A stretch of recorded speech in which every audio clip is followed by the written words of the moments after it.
Sejam todos bem-vindos ao canal Escola Dominical Brasil. Meu nome é Vanderlei Claudiano. A Geralda Rezende aqui, né, pediu na oração pro genro dela. Todo mundo que pede oração, eu coloco o nome no tempo. Então, ainda bem, ela colocou o nome completo aqui da pessoa. Quando nós não temos o nome completo, também a gente pode pôr só o primeiro nome ou o apelido da pessoa ali e manda para a lista de oração no tempo, como eu fiz aqui do genro da Geralda Rezende, tá bom? Tem aqui a Virgínia Rodrigues, ela pediu aqui o link, né, do canal Linha Sobre Linha. Eu vou colocar no topo dos comentários hoje, tá bom? Você pode pegar no topo dos comentários, tá bom? Eu sempre deixo na descrição do vídeo, né? É um triângulozinho aberto aí do lado do vídeo, né, no YouTube. Você aperta e você vê toda a descrição da mensagem que eu tô compartilhando. Mas sobre o Linha Sobre Linha eu vou deixar aqui então no topo dos comentários, fica mais fácil aí para achar. Quem não se inscreveu, se inscreva aí no canal, ó, tá bom? Do Linha Sobre Linha. E tem também aqui a mensagem da Maria da Paz Lima, né? Ela escreveu assim: Bom dia, irmão Vanderlei. Que banquete espiritual, só tenho alegria. Estudando as escrituras com você todos os dias. Cada dia amo mais a palavra do meu Salvador. Até amanhã, né? Acho que essa parte que você falou aqui, né? Que só tenho alegria, me fez lembrar Gálatas 5:22, que fala do fruto do Espírito. E um dos frutos do Espírito é sentir essa alegria, essa paz, essa felicidade, tá bom? Então saiba que o que nós sentimos ao estudar as Escrituras é o Espírito Santo, que confirma a verdade no nosso coração. E a Marli até respondeu a sua mensagem aqui, Maria da Paz Lima. Ela escreveu aqui, ó, Marli Vieira Alves, ela escreveu: Ontem eu estava estudando Jeremias e teve um versículo que eu não entendi e pensei que o irmão Vanderlei explique, né? E aí ela deu risada aqui. Bom, tem que falar qual é o versículo aí que agora eu fiquei curioso, tá bom? Coloca aí nos comentários qual é o versículo que você estudou. E se você já tem uma análise do versículo, já descobriu a resposta, né? O que você entendeu, coloca aí também o que você entendeu do versículo, tá bom? Vamos lá para a mensagem de hoje do Vem Segue. Vou compartilhar com vocês aqui Jeremias capítulo 1. Bom, logo aqui no versículo 1 diz, né? A palavra de Jeremias, filho de Euquias, um dos sacerdotes que estavam em Anatote, na terra de Benjamim. Então aqui já mostra a descendência de Jeremias, né? Os seus ancestrais. Aqui fala que ele era filho de Ilquias. Esse Ilquias aqui é o que achou as escrituras junto com o rei. Quando ele estava reformando o templo lá, ele achou as escrituras embaixo ali, escondido no templo. E aí então Josias implanta então ali um regime de governo para que as pessoas se voltem para a palavra de Deus, para que Deus possa abençoar. Mas depois do rei Josias, né, vários reis foi vindo ali e eram reis maus, tá bom? E era o final ali, né, o Jeremias vai falando o final até que eles são levados para o cativeiro, para a Babilônia ali. Vai passando por mais 3, 4 reis aí. Então, todos eles, um sendo pior do que o outro, né? O melhor aí foi o rei Josias, que implantou, né? Derrubou os altares, tudo, mas depois o povo construiu tudo de novo, quando trocou de rei aqui. Então, esse Ilquias aqui, então, eu peguei até a descendência dele e coloquei aqui nos comentários, mas o Jeremias, ele não era o filho primogênito, por isso que não está descrito na genealogia lá, que está em Crônicas, né, capítulo 6, do versículo 13 ali em diante, fala da descendência de Ilquias, mas ele não coloca Jeremias, porque nessa descendência só coloca os primogênitos, tá bom? Então mostra que Jeremias, ele não era o filho primogênito de Ilquias. Vamos continuar aqui, ó, versículo 4, né? Fala sobre o chamado de Jeremias. Assim veio a mim a palavra do Senhor dizendo: Antes que te formasse no ventre te conheci, antes que saísse da madre te santifiquei e as nações te dei por profeta. Bom, eu vi várias explicações sobre esse versículo aqui, ele tem muito ensinamento realmente, tá bom? Essa escritura aqui, ela fala sobre que antes de nós nascer, nós já existíamos, tá bom? Na verdade, nós acreditamos, nós, a Igreja de Jesus Cristo dos Santos dos Últimos Dias, nós acreditamos que nós já vivíamos com Deus antes de nascer aqui nessa terra, tá bom? Então, esse versículo nós interpretamos assim, dessa maneira, mas tem mais ensinamentos dentro desse versículo aqui. Bom, a maioria dos cristãos, religiões aí, a gente vê que tem um debate, né? entre a imortalidade da alma ou não imortalidade, né? Alguns falam que quando a pessoa morre, né, é um sono ali, né, também no espírito, e tem que aguardar a ressurreição. Já outra linha de cristãos fala que o que morre é o corpo fica na terra, mas o espírito volta para Deus, né? Então tem nós acreditamos que o espírito ele é eterno. Nós já tínhamos um corpo espiritual antes de nascermos aqui nessa terra, tá bom? Então nós nascemos aqui e começamos uma nova jornada se preparando para voltar à presença de Deus. E entre os versículos, né, de que algumas pessoas falam, não tem por causa, a imortalidade da alma não existe por causa desse versículo aqui, né? Um dos versículos aqui que eu escolhi para falar é Tiago, capítulo 2, versículo 26, né? Aqui, esse versículo eles usam para dizer que não, que após a morte acabou, né? Aqui Tiago, ele está falando sobre a fé e ele diz assim, ó: porque assim como o corpo sem o espírito está morto, assim também a fé sem obras é morta. Bom, eu concordo 100% com esse versículo, mas esse versículo ele não está dizendo que o espírito não é eterno. Preste atenção na ordem aqui dos fatores, né? Nesse caso aqui, a ordem dos fatores altera o produto, altera a explicação do versículo. Porque olha o que diz aqui, ó. Porque assim como o corpo sem o espírito está morto. Então está falando o quê? Que o corpo sem o espírito está morto. Não está dizendo que o espírito sem um corpo está morto. Então altera, né? Se você mudar a ordem aqui, altera. Tá bom? Então realmente o que morre é o corpo. O espírito ele continua vivo. Tá bom? Mas esse versículo aqui, né, que nós lemos, né, antes que te formasse no ventre te conheci, e antes que saísse da madre te santifiquei, e as nações te dei por profeta. Muitos que não consideram a imortalidade da alma, ou até os que consideram a imortalidade da alma, eles explicam esse versículo como a onipresença, né, a onisciência de Deus, que ele sabe todas as coisas. Por isso, ele já havia escolhido Jeremias para ser um profeta. E isso é verdade também, porque Deus ele nos conhece perfeitamente. Na verdade, na nossa mente é muito difícil de imaginar isso, mas para Deus, ele não está preso a esse tempo que nós temos aqui. Para ele, para Deus, o passado, o presente e o futuro é a mesma coisa, tá bom? Para nós, eu nem tento entender isso, mas para Deus não tem essa linha do tempo que nós temos aqui, tá bom? Ele não está preso a essa linha do tempo. Então, para ele já sabe quem vai ser salvo, quem não vai ser salvo, tá bom? Ele sabe todas as coisas. Então, segundo a presciência dele que ele escolhe os seus líderes aqui na terra. Mas, utilizando esse versículo, né, eu sei que Deus ele nos conhece intimamente antes de nascer, na verdade, tá bom? Antes de nascer nessa terra, ele já nos conhecia intimamente. Eu gosto de usar esse versículo assim. Mas falando aqui sobre a imortalidade da alma, eu gosto também aqui do versículo Eclesiastes capítulo 12, versículo 7, que diz assim, ó: e o pó volta à terra, como era, e o espírito volta a Deus, que o deu. Então veja bem, aqui, né, Adão, ele foi feito do pó da terra, tá bom? Então tá falando do corpo. Então, o pó da terra, aqui diz, o pó volta à terra, ou seja, o corpo que é feito do pó, quando morre, ele volta para a terra. É isso que está o significado aqui. E o espírito volta a Deus. Essa parte que o espírito volta a Deus, né? Se volta é porque já estava com Deus. Então eu interpreto também como uma existência pré-mortal, que nós vivíamos com Deus anteriormente, tá bom? Mas vamos dar continuidade aqui na mensagem.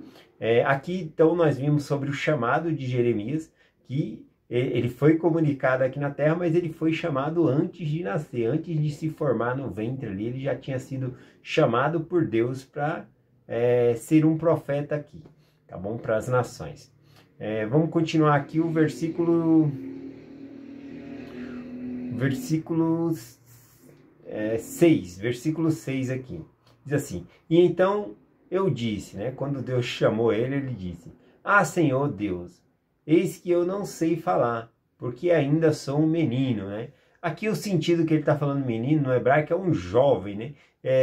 Ele está dizendo, olha, eu não tenho as qualificações, o que eu vou falar? Na verdade, ele está preocupado o que ele vai falar com o povo, né? É estimado aqui que Jeremias ele tinha no máximo 20 anos quando ele foi chamado.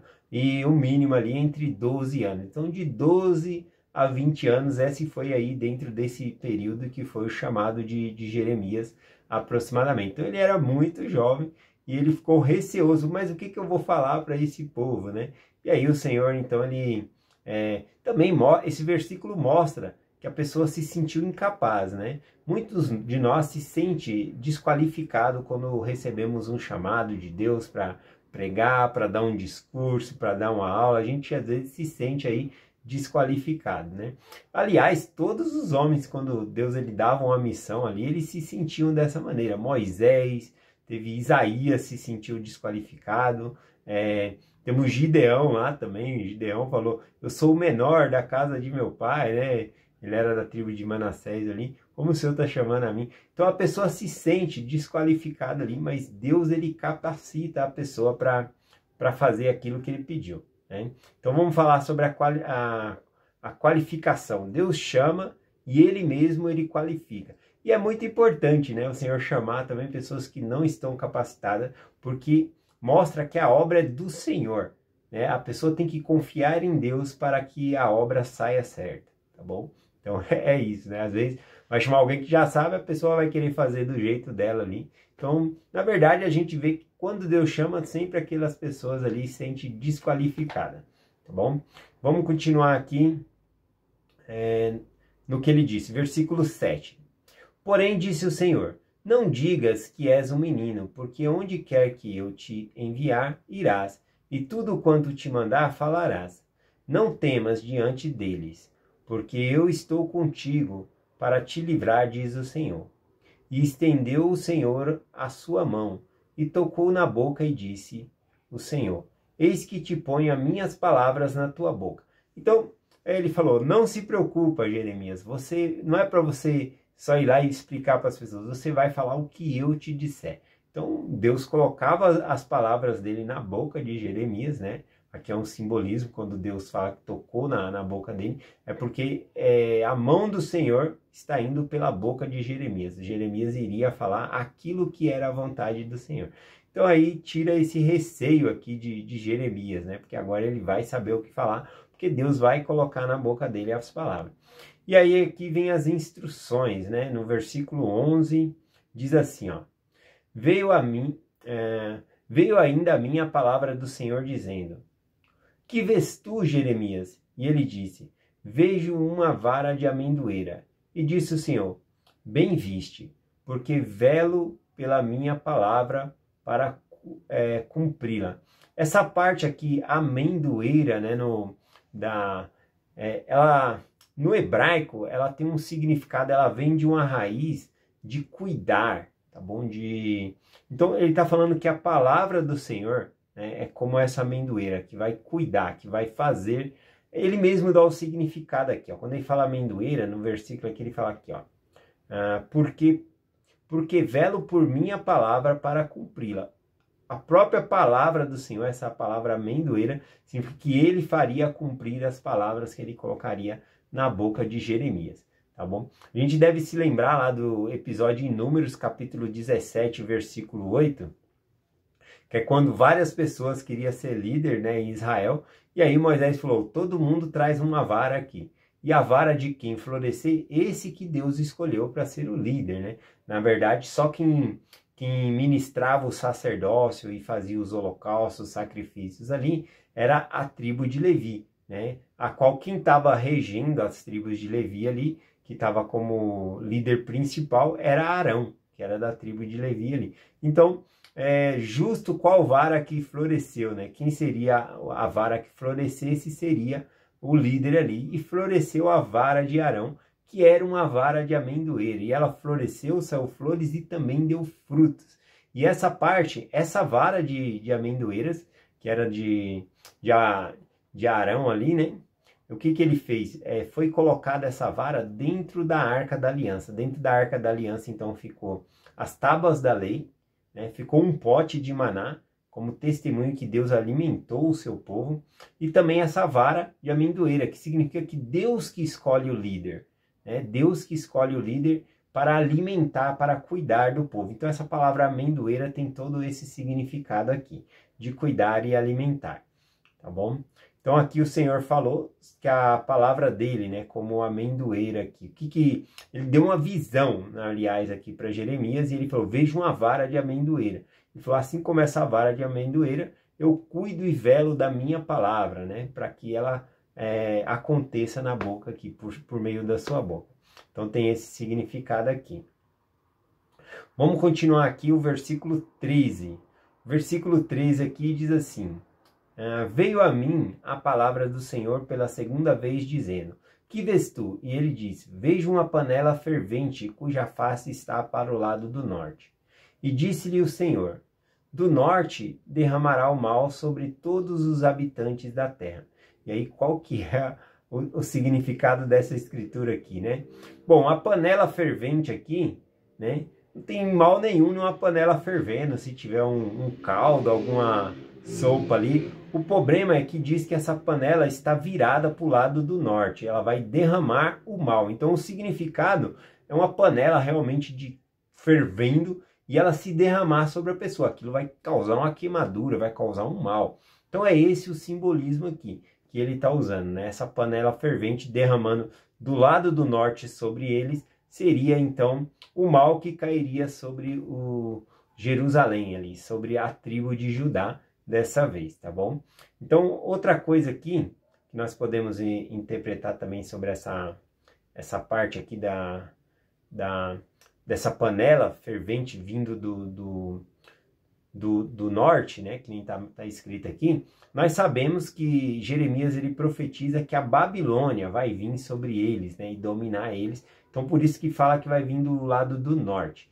Porém, a Babilônia, considerando Jerusalém, ela está do lado do leste e não do norte. Só que o que acontece? Entre a Babilônia e Jerusalém existe um grande deserto e eles não viajam por esse deserto.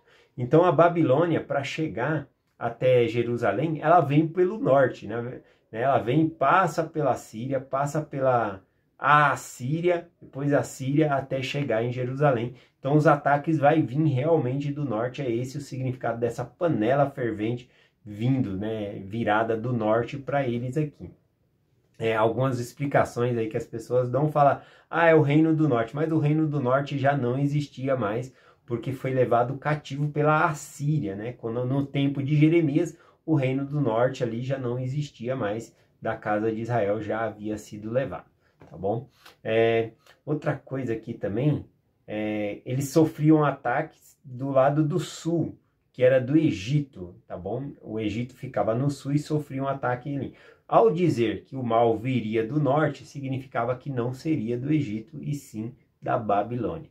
Olha só a profecia, todas essas profecias se cumprindo. E Jeremias, ele foi um profeta que ele viu o cumprimento de todas essas profecias que ele estava fazendo, tá bom? Ele vê a Babilônia vindo, levando as pessoas, são em 3 incursões, né? 3 vezes ele vem, até a última vez, levar todos os habitantes ali, destruir o templo, tudo. Então, o profeta Jeremias vê o cumprimento dessas profecias aqui. O chamado dele é bem triste nesse aspecto. Bom, vou deixar a mensagem por aqui, tá bom? Terminando com vocês aqui. Só queria falar aqui, essa parte aqui, ó, da panela fervente aqui, né? Falando sobre o mal que viria sobre eles. E aí eu fiz uma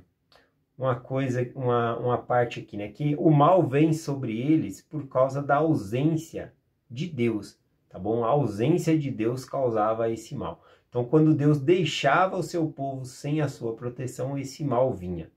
E aí eu escrevi aqui, né, algumas coisas para compartilhar com vocês.